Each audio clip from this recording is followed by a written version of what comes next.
You'd like. You'll get tired of me soon, believe me. After 5 minutes of me talking, be like, get this guy out of here. Anyway, all right. All right, so Moderate the hell out of this. I'm gonna moderate the hell out of Let this. this be the you know, best this is- moderation ever in the world of moderation. Exactly. You know, welcome everybody. Can you hear me in the back? You know, I mean, thanks for coming, especially you back there. Is this your first time to New Mexico? This is my second time to New Mexico. I've been here, or Albuquerque. This is my second time. First time was just kind of driving through cross country and stopped at a Waffle House. So that's really all I know of Albuquerque. Oh, boy. And I think it's the only one that's still. I think you guys only There's have two. one. There's I've two in heard town. only one, but There's one close to the I airport, trust you. That's the one I was. and at. then there's one off of on I-40, which might have been the one you stopped at. I don't know Okay. unless you were coming through. I don't know. Um, a long but time it's ago. on the further east on I-40. Okay. But yeah, then people say, what do you think about Albuquerque? And I go, I have absolutely no idea because, it's airport to the car, to the hotel, and to the convention. But I will say, like, the people in Albuquerque have been some of the nicest human beings I've encountered. So this con in particular, I don't know if that's a credit to you or everybody involved. It just attracts really cool people and really friendly people. So it's been just a really sweet vibe.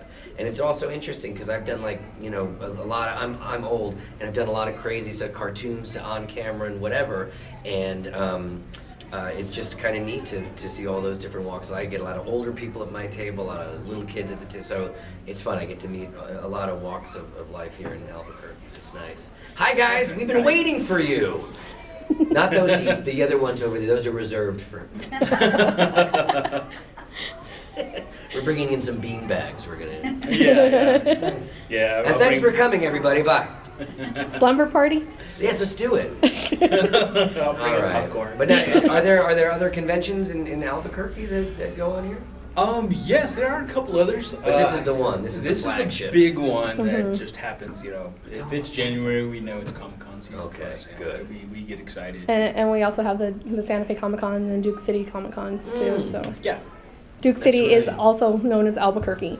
So It is. yeah, Yes, they used to Duke have City. they used to have a baseball team called the Dukes. Is that because of John Wayne or anything like that? No, or? it was Albuquerque was Spanish owned at one time. So they sent the Duke of Albuquerque to be the governor here. Oh, like the real So, Duke. the real Duke. Not the So, fake John Wayne Duke. Exactly. Like the real, okay. And now we're I the didn't know you Albuquerque guys were so Isotopes. fancy. Yeah. What's Now, that? now it's the Albuquerque Isotopes, Okay. and they pulled that off of a episode of The Simpsons. I will make note of that. So it was The Simpsons as well as we're a big nerd state. So I've there's- literally The Los never, Alamos I've and never seen the The atomic Simpsons. bomb was created here. Yeah, I went to watch it and they were showing a cartoon. I was like, what? What? But these are the jokes, people. I do have a Simpsons story I could tell you that's kind of interesting. I don't know. I don't care.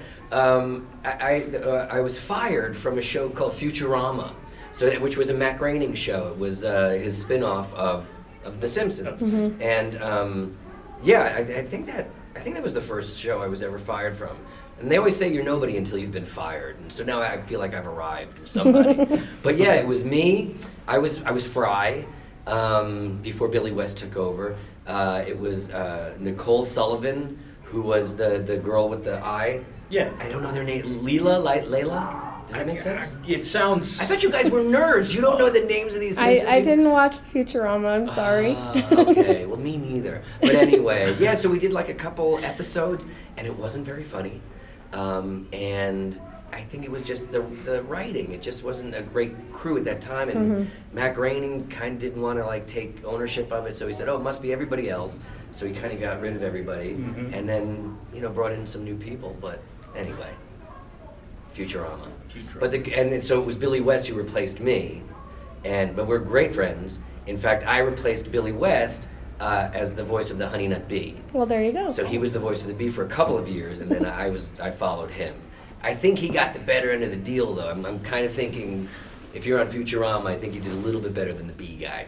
But it's all. But At the end of the day, everybody it's all knows good. the bee. Everyone's singing. You didn't know Futurama, so good for you. Yes. You know that be happy, be healthy. Yes. And that's all that matters. Well, that free cereal, right? No, to be honest with you. What? No. What? No free No, cereal? and I did that bee for like 15 years, and people would always say to me, "Oh, you probably have like a lifetime supply of Honey Nut Cheerios." I go, "No, I've never gotten any of that." Then one day, these guys asked me to work like on a Sunday. I had to do like a little pickup line or for whatever, some commercial that they just shot. And I go, it's a Sunday, and they wanted me to work for free. And this is like a multi-gazillion, it's General Mills, it's Saatchi & Saatchi, which is a big advertising firm. And they said, come on in on your day off and, just do a couple of words and for free. So I told my agent, who was like, hey, you're lucky to have the job. I said, no, I'm not. I said, they've never even given me a box of cereal. So anyway, I didn't do it. I went in like later in the week and they paid me, but like 2 days later, 3 days, I got 5 boxes of Honey Nut Cheerios sent to my house. 5 boxes. I ate them, because I'm not stupid. But Yeah, they're yummy. And I did get a really cool pair of sneakers from these guys. So that's about it. But yeah, everyone always says, oh, you must have tons of, no, I don't. But it is nice because like a lot of people, not here so much, but I've been at conventions where kids will all bring up like a little Honey Nut Cheerio box, like the little travel packs. And so those are always kind of cute to sign. Yeah, and it's a tough Funko Pop to find. Oh, really? Yeah, because I signed a lot of the Flash Funko Pops. But like, yeah, to get the Buzz the Honey Nut Bee, it's a tough find. Oh, wow. Yeah, Wow. But I'm not a collector. I don't know these things. I don't either. I Yeah. know somebody who does. Dedicated room to these things. It's just strange. All these boxes of stuff. Yeah. How much for that one? It's just always a lot of different fun. life. Yeah, exactly. Yeah. So. Anyway. Yeah. So I'm glad you're enjoying Albuquerque. All Yeah. 3 points that you visited. All 3 points, every house, checkpoint. airport. All good. Hotel. I mean, Waffle I'm House, glad. room service, all good. Yeah, good. I'm glad. Yeah. I mean- Little waters, baby waters. The baby waters. I mean, we had a whole case of that, and we're down to. I think they thought, oh, Charlie's kind of a little guy. Let's give him a little so he doesn't feel threatened by the 16 ounce. Yeah, we get the Futurama guy, the bigger bottle. Yeah, Jason the 13th, whatever. He's, Yeah, exactly. he's getting a jug. I'm getting Shetland water. Like they're downbreeding at Kirkland. That's right. That's right. These are money jokes. So when I went to go fetch you, you said Yes. you're going to give us some Hollywood dirt. Oh, I can't. I hate that. I honestly, I do. I just I know. What's the kid from Friends? Like the kid, he's my age, he's 50, whatever. Matt Perry. I think he just wrote a book, and I think it's like a tell-all, one of those exactly, things. right? I hate that tell-all stuff. I just think it's so not fair to the other people that you're writing about either. Like I'm going to expose a relationship that I've had with someone or whatever, and I just want to crap all over that. I hate that. Because I'm lucky. I've been fortunate enough to work with people that I can talk about and I can talk about freely. Because they always say you don't want to meet your heroes, but I've got to work with a lot of those guys, and like from Dick Van Dyke to George Burns, and yeah, I have nothing but glowing things to say about them. I remember years ago when I did 18 again. I met with the Hollywood Foreign Press, the Golden Globe people, and it was so funny. Somebody that I met with really was trying to get some inside stuff on George Burns, and I was like, seriously, you want me to give you dirt on a living legend, and even with true or false, whatever? Why would I want to shatter that illusion for anybody who just loves the guy? You got to keep that magic alive, and so. I like I said, I hate just reading bad things about people or that you dig. But yeah, I've been so fortunate in my career working with people. 99.999% of them have been just great, and I have to say, especially voiceover people. What I really love about that community is that it's so not competitive. There used to be a time, as a young actor, you'd be kind of sitting in that room, and there's Ethan Hawke and Christian Slater and all these other guys who are your age, and they're going to get the part, not me. And you just it was just intimidating, and everyone's just weird to each other.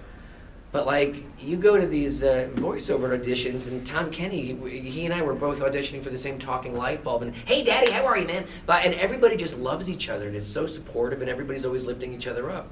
And maybe that's because there's like so much product as well, you know, as opposed to TV. Animation, commercial stuff, just voiceover stuff. There's so much happening all the time. So it's like, if I don't get something, I don't care, because tomorrow I'll get something. And if I lose something, I hope it goes to D. Bradley Baker, or somebody that I love, and Yes. somebody that I admire, you know. And there's just a really cool camaraderie, I have to say, within that business. Yeah. So I'm very fortunate to be, and I kind of choose to do that more these days than being on camera. There's a couple on camera things I'll do, and I still audition for stuff if I really like something. I really try to get it, or you know, I just want to do stuff now at this age that I'm gonna enjoy, that I know I'm gonna enjoy. So I'm fortunate enough to be in a place to say yes or no to things, and you know, but I still try. There's still things I want to get that I don't get, but you know, it's more of a comfortable place of being, you know.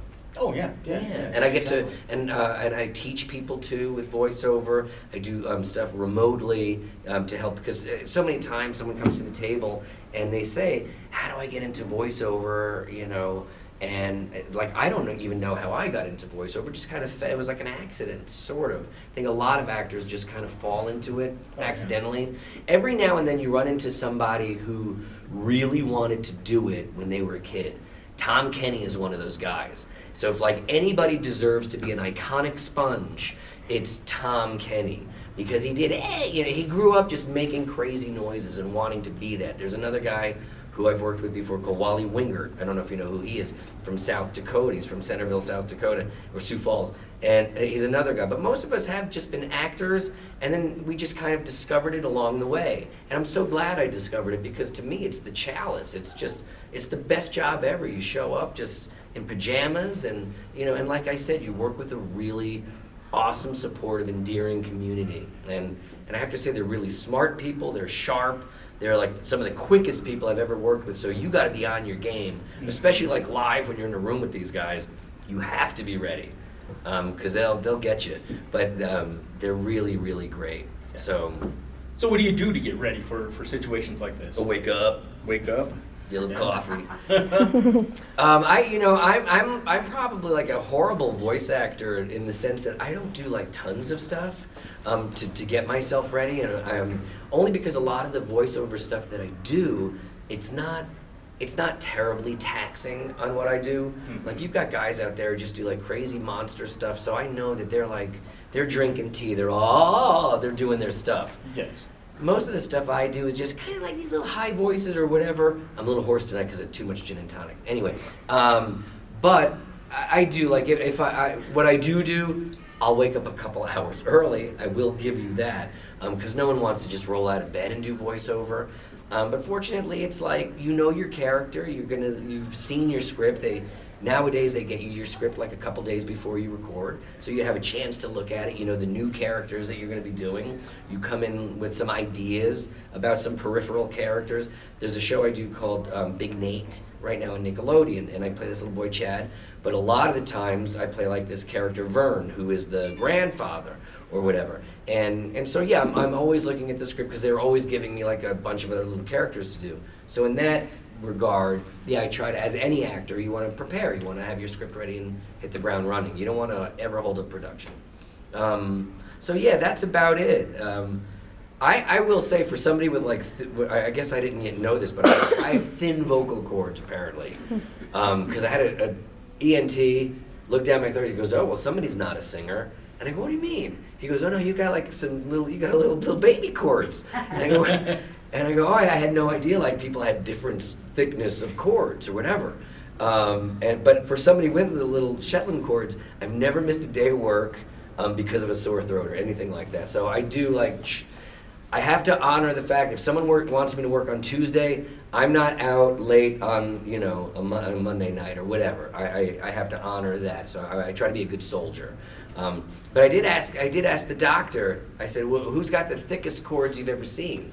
And this guy, his name was Dr. Nasseri. He used to be the ENT. You'd see him every now and then on American Idol. because someone would have a sore throat. He'd have to inject them with that steroid right into their throat or whatever, crazy stuff. But anyway, and I said, so who's got the thickest chords? He said, Clay Aiken. Oh, really? I've actually met him. How weird is that, though? He said Clay Aiken had the thickest chords I've ever seen.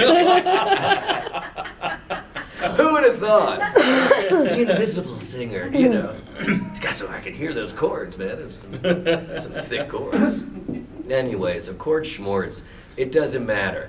Yeah, but that's honestly like what I do to prepare. It's really sad, isn't it? Oh man, that's actually that's pretty much how I kind of But you do prepare. sing. You just told me this morning that I you do. I'm a singer, and I've been paid to sing. I don't know how good I am, but You were pretty good on Heartbreak Hotel. Ah, well, thank you. And it's so funny because a lot of times that I sing, I don't think I've ever really like sung as me, as Charlie. You're always like either singing as some character in a movie or a character, in a cartoon. So, and there's so many, I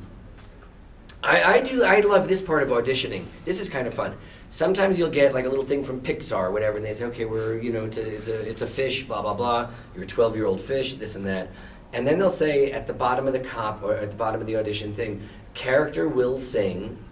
Please have actors sing, 16 bars of a contemporary song, 16 bars of a standard, or whatever. So that I like, because now I have to be creative, and I start thinking, okay, what song would this little guy sing? And because they haven't given you the music or anything. So to me, that's really fun, and because I'm like a music nut, I love music, so that's my thing. And so I'll say, oh, maybe a little Randy Newman song, or maybe this is Kate Bush, or whatever, So I do love doing that, and then, but I've actually been paid to sing. I was a musical theater major in college, and I always tell people this, too, like the people that I'm working with, I help them create a voiceover demo reel. And I always say to them, I always ask if you sing, and because it's always such a plus. If you have an actor who can sing, I always try to have that kind of in the background of what they're doing, so they can legally say every voice on there is me, the music, the acting, whatever. So yeah, it's just it's nice to be a triple threat. So it's always nice to have that. And also I think that musicians, it's so funny, most actors that I work with, voiceover people, like from Rob Paulson to Jim Cummings, who's here, I use these guys as examples because they're here, and Tom Kenny, they're all musicians and they're all singers. And I do think that any actor who brings any amount of musicality to animation is going to be, because you love it when you're watching.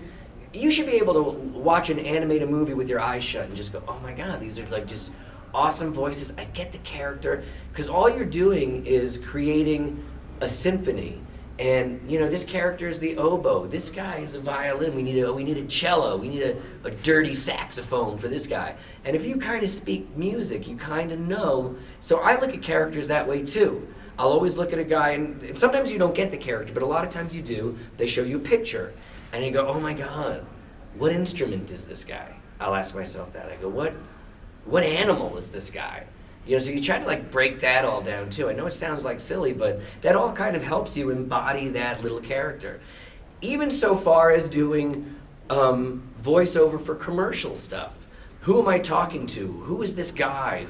Am I a guy in a bar talking to her? Am I an old man, young guy? What character am I?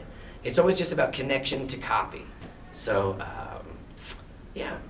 Oh wow! Music is always good. Always, that's how I warm up. When people say, "How do you warm up?" or whatever, I just always have music going on in my house. I'm always listening to stuff, and I'm just a big music guy. Yeah. No, I can totally understand that. Yeah. Especially with Alexa and all these. Here's a crazy thing. This has nothing to do with anything.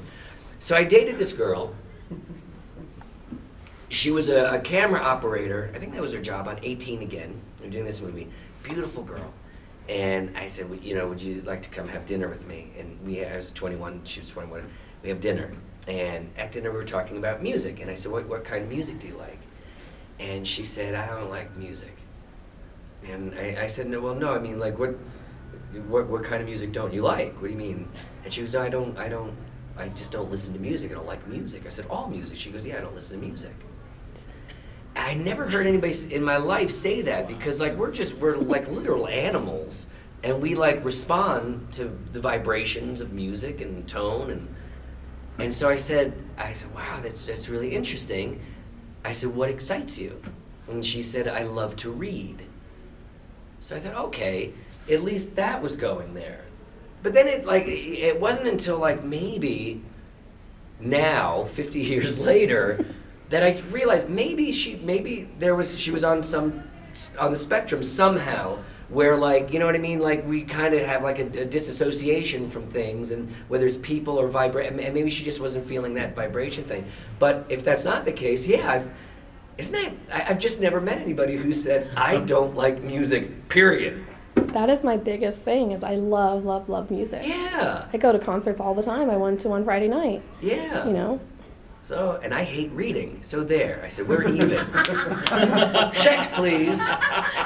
Done. I actually agree with you there. But yeah, like I said, I mean, honestly, I think, years later in hindsight, you're able to say, okay, maybe this is what was going on with that person. Yes. It wasn't that you just had someone who hated music, but there was something going on. There was an underlying thing happening. God bless us all. Yes, that's definitely. Yeah. Definitely. So, I mean, what was your favorite character, to do? Something you just sit there and you thought about. You're like, all right, I worked on this project for a while. And then you go home and you're still talking like this person. I'm pretty good at like leaving work in the office. I know when I did that Heartbreak Hotel movie, you're talking about that because I sing in that movie. I won't say who it was, but there was an actor that I worked with, and he wanted me to call him King, wanted me to call him Elvis during this movie.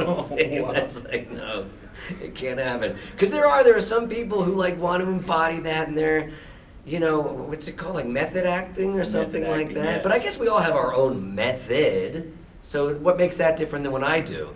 But yeah, I think it was a little methody, and there are some people, I guess, that are very difficult to live with when, they say it's a wrap and they go home and they're still that character. I've never done that because I almost think that that's different than acting. I think that becomes like psychosis or something. I don't know. But if it works for you, it works for you. It just says, well, I'm a kid from Jersey. The hell do I know about that? I can't do that. My father would have hit me. I ain't calling you King, But I think the most fun I had doing a character was probably the 18 again, just because I got to, and I love that. I love playing characters. And it was really tough, because when you go to college and when you're in high school, you get to do tons of theater. And in theater especially allows you to play like so many different things that the TV doesn't allow you to play. So in theater, I was an old man. I was a 12-year-old girl in a wheelchair, Joe Egg. I got to do just tons of different things. Then you get to do movies, and it's like, okay, no, you have to be this because we can't, we don't have that mind's eye to see you outside of that. So I'm not saying I got pigeonholed to something, but it just wasn't, as exciting as doing theater and stuff like that. But I will say, like the 18 again was kind of a character-y thing because I got to play this George Burns character, which was really fun. And it was funny because people would say, oh, you must have hung out with George a lot. And I didn't really. I mean, I met him. We had a couple of lunches. I didn't really like shadow him and walk around and go, okay, I'm going to be this guy now or whatever. I just knew where he was from. He was from the Lower East Side of Manhattan, and my grandfather was from there. So there's it's so funny, so when my grandmother watched that movie, she goes, Charles, you're doing your grandfather in every scene. What do you do, Because it was really it was just like an homage to my grandfather, Charlie Schlatter. And what was great about doing that movie, I was 21, I guess, at the time, and I loved George Burns growing up, but my parents loved him and my grandparents loved him. So for me to get that role, it was more about giving it to them, giving that to my family. So I was really happy that I got to do that. I mean, I was happy for myself, but I was like, oh, I'm so glad I could give this to my family. It wasn't like, oh, look, you're in a movie and you're playing this guy. No, I'm not. It's not just a movie. It's a movie with George Burns. And so I was able to give that gift to them. So I'm really fortunate. And same thing with Dick Van Dyke. Even my grandfather would say, Charlie, you're working with the master. You called him the master all the time.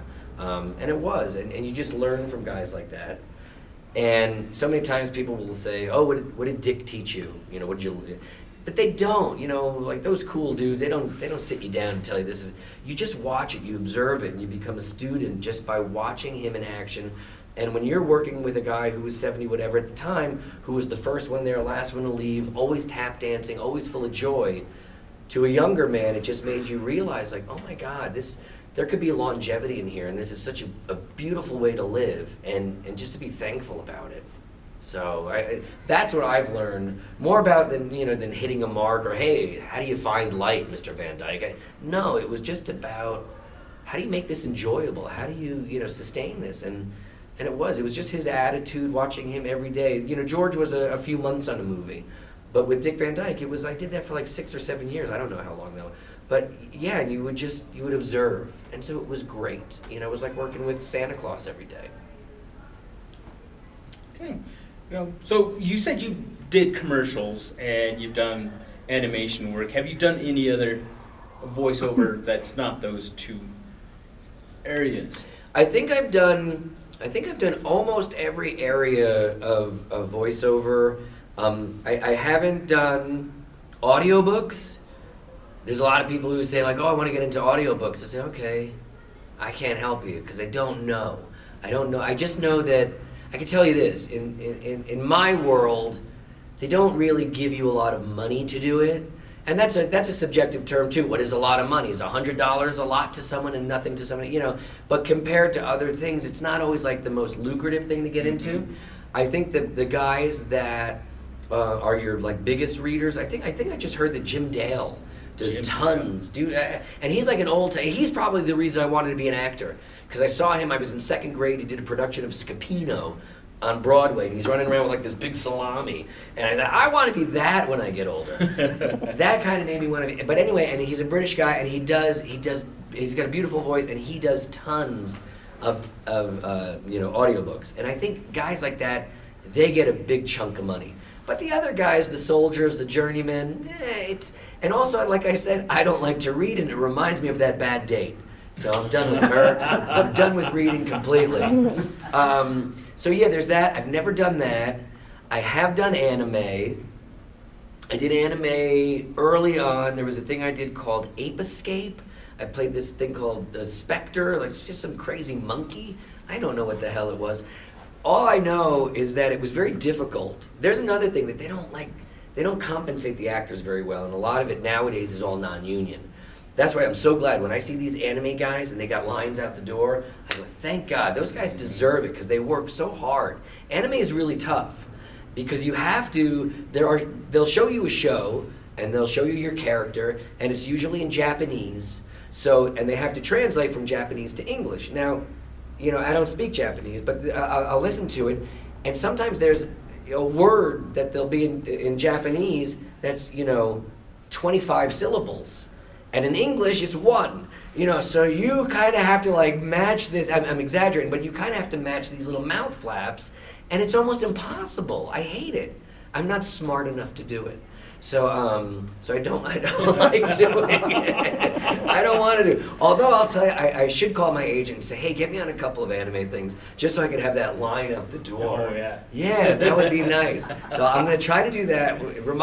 Note to self: anime is huge because it kind of used to not be. I think it's only like in the past few years, right? Yes. That all this just like took off. My son is crazy for Naruto, and I tell him, oh well, who's in that? And he's like, Dad, you know Naruto? I go, yeah, it's Miley Flanagan. She's Jakers, the little pig on, Jakers.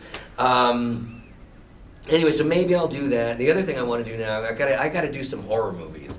Those guys too, they're making bank here. Oh God, it's crazy. So I want to be killed. I want someone to kill me in a movie, and I'll come back next year with blood on me.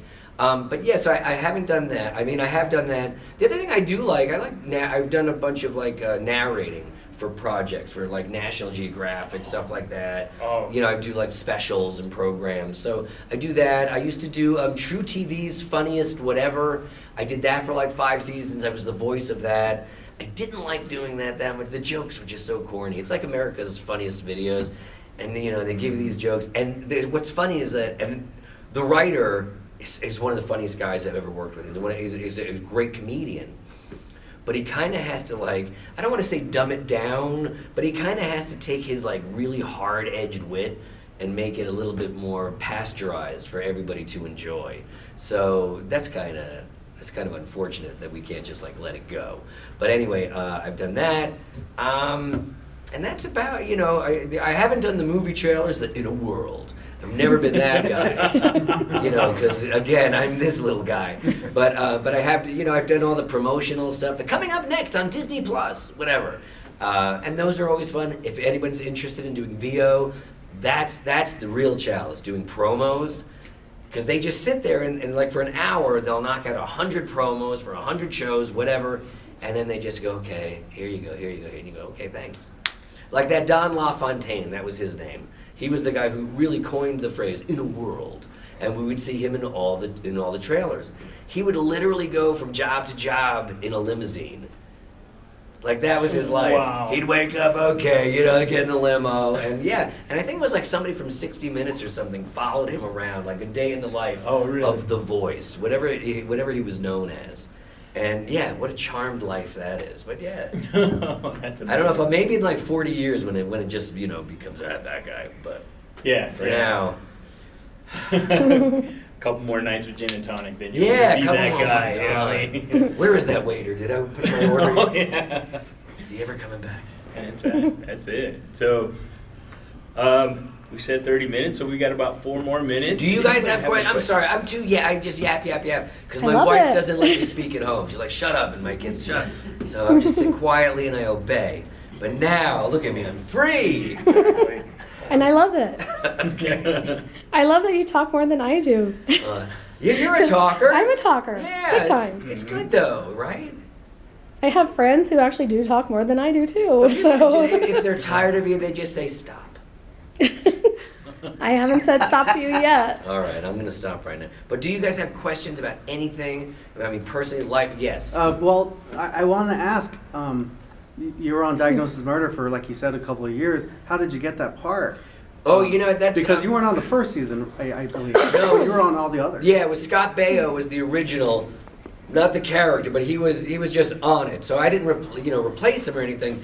They just fired him, and then they wanted I think they just wanted like a fresher take on it. And it's funny because, in fact, even the character's name, Jesse Travis, is kind of like this studly surfer guy name. And I was literally sitting in a room with, like, when the final auditions, it's like me and 7 other guys, and each one of those guys were like 7 foot whatever, all like these big beefy dudes. They were all like these soap opera guys.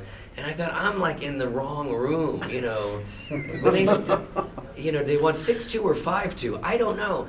But then I think they just wanted like a lighter, brighter version. And then I think Dick just really liked me when I auditioned. When we finally did our thing together, I think I made him laugh. And he said, yeah, this guy reminds me of Michael J. Fox, which is what I think the show needs. And so I think Dick was really the one who said, no, this is the path of the show. This is how awesome Dick Van Dyke is. So we do the read, like the first table read that we do before we do, because you usually had to do a thing for like the studio, the studio, and then you would do like the final network audition. So the studio one is the one I'm reading with Dick. And so we read it, and he's laughing, ha ha ha, and he goes, Charlie, he goes, you look so familiar, have we met before? And I go, no, we haven't met. And he goes, are you sure? And I go, dude, you're Dick Van Dyke. How would I not remember? Of course I'm sure. You meet Dick Van, but that's like how selfless he is. He's like, yeah, I guess you're right. I don't know. But he really just thought like someone would forget meeting Dick. Yeah, did we do a thing together? I don't know, Mr. Van Dyke. Yeah. But yeah, he was awesome. So, but that's how it was. I mean, really, it was basically just that. And that's typical. I mean, you would just kind of get the audition from your agent. You read like for either casting or some of the people involved in the show, and then then it's steps. It's just like a process. And then, finally you get a call sometimes and they say, hey, congratulations. They would love for you to be Dr. Jesse on the show. What are you doing next week? They want to, fit you for clothing and stuff like that. And then in a week after that, you start a show. It seemed like you all had you, Victoria, Barry, and Dick, it was just a great chemistry on the show. It seemed like a lot of fun. It really did. It was really nice. I mean, from the get-go, especially with Barry and Dick and myself, you know, we were kind of like a little boys club, and it was fun. Everyone, also, you know, it's like you're doing this show where you know you're not curing cancer. We're not trying to be like the #1 show. There was not a lot of pressure. That's another thing too. I think everyone just was like, hey, we're making this quirky little show here, you know, this drawing room mystery show that we're not doing a lot of art here, you know. And Dick was like, we're in at 9, out at 5. I don't care if you got the shot or not. We're going home to our families. And that, to him, it was a job. And you know, but it wanted to be a job well done. But that was basically the whole feel of it. And it stemmed from the top, from him. And you know, what was great about that show also is that we attracted so many great actors. Like a lot of shows, they'll reach out to great actors and like, I don't know if I want to do that show, but we could have been last in the ratings. But if all they had to do was saying, do you want to be on this show with Dick Van Dyke? And Bryan Cranston said yes 3 times. You know, people just said yes all the time because they just wanted to be with Dick. And so, yeah, I mean, everybody who worked on the show walked away with a great experience, and it was super nice. It was a great time in my life. Oh, that's great. Yeah, Great. Thanks for that question. Yeah. Anybody else have a question? Actually, I'm curious. You've got a very comical, lighthearted air about you. This has been an amazing I'm trying to be panel. serious here, man. What's your problem? Sorry, you missed. Would you ever do a villain or something dark, or would you have any desire to do that? Because I mean, obviously, you'd have the ability to do it, but Yeah. would you want to? No, in fact, I think like some of your best villains are probably the people that have a really good sense of humor. Mm-hmm. Like I know, I did a movie with Christopher Walken years ago. It was horrible. It was called All American Murder. But it was like, it was a chance to spend a couple of weeks with Christopher Walken. Shot this thing in Tulsa. And he said, yeah, like the thing about him playing villains, he said, I always just try to find the funny in being evil. And that totally works for him. Talk about interesting with Christopher Walken. I looked at his script, and this is like when they used to give you scripts and big scripts, and he had all these like crazy notes. And he had to do this one scene and his notes was the notes next to the line were, gosh, I love a barbecue, I enjoy the smell of fire, blah blah blah. And then the actual line was, she died in a fire. And whatever, but the notes next to it were like so enjoyable, and the thing that he had to say was like so horrible. So he like kind of is always reminding himself to find joy in even like the most horrible things that he had to say. It's really just kind of interesting. So, but yeah, I think your best villains are like that.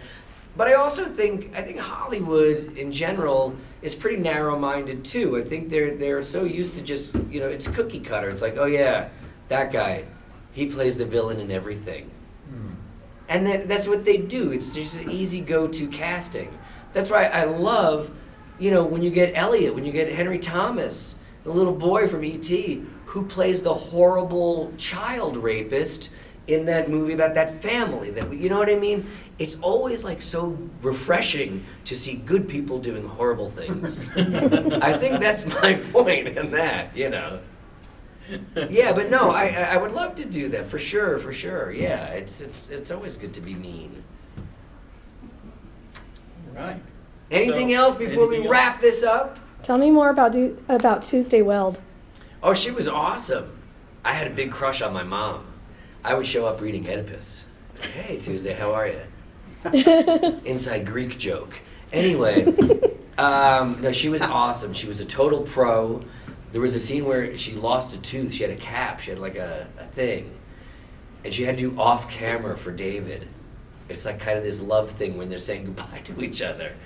And she literally lost a tooth. And he's looking at this toothless woman doing his off-camera goodbye. It's been great for me, whatever. And yeah, but no, she was a cool lady. She worked with Elvis years ago. She did a movie with him called Wild in the Country, I think. I don't know. I'm old, but not that old. But I think that's the movie they did. And yeah, so she was, you know, for David, Keith, she was a good wealth of knowledge because, like I said, she had total knowledge of him, and so they would chat about Elvis a lot. And what was also nice was doing that movie. A lot of the people that we just unfortunately saw on TV with Red and Jerry Schilling and all his bodyguard, all those guys, like whenever there's an Elvis event going on, that family, they come out and they're there like 100% to make sure things are done right. And I think it was the same thing with this recent Elvis movie, the Baz Luhrmann thing that came out. Yeah, they protect him still to this day, however many years later. They want to make sure that the legacy of Elvis is carried on correctly and properly. So, in fact, it's funny, like the first script that was written by Chris Columbus for Heartbreak Hotel was very dark. It was a hard R, which back in the day, it was like an R-rated movie that pushed it to the limits. And it was a movie about this kid who kidnapped Elvis for his alcoholic, suicidal mom, and Elvis was a pill pot. I mean, there was like, it really got dark. And then those guys kind of came in, Disney came in, and they go, no, we're gonna polish this thing up just a little bit, guys. And that was the product we ended up with. But yeah, it was. I still have the original script, of course, because that's what they send you, you know. And that's why I really wanted that movie too, because it was right on the heels of 18 Again. So I wanted to go from playing this nice little David Watson kid to this Johnny Wolf character. Oh, and also his girlfriend, he gets the girlfriend pregnant in the original script. So he's like dealing with like there's teen pregnant, there's all this crazy. Oh my gosh. And it was like really cool for Chris Columbus too, because he was the Goonies guy. He's the guy who directed Adventures in Babysitting. And so for him, it was really like this story that he wanted to tell, this dark movie. But don't get me wrong, he was a huge Elvis fan. So even like with the pills and whatever, it was still very respectful at that time because he was a huge Elvis fan. But yeah, it was a different movie. And see, I know people who also like know Chris Mulkey in real life and all that too. Chris is a great guy. We have the And same he played manager bad for him. guy. Yeah. You know, but I hear great things about him. You know, I have like a musician friend who's friends with him. And He's all in a that. band. He's a great musician. Chris is a great guy. If you guys don't know who Chris Mulkey is, he was played the heavy in that movie. I had this pad on my back, and I come out of this pool hall, and in the scene, he's supposed to like hit me and knock me out. He missed the pad and literally hit me in the back of the neck, full swing, Ouch. with a real pool cue. And literally, it's the first time ever I've been knocked out.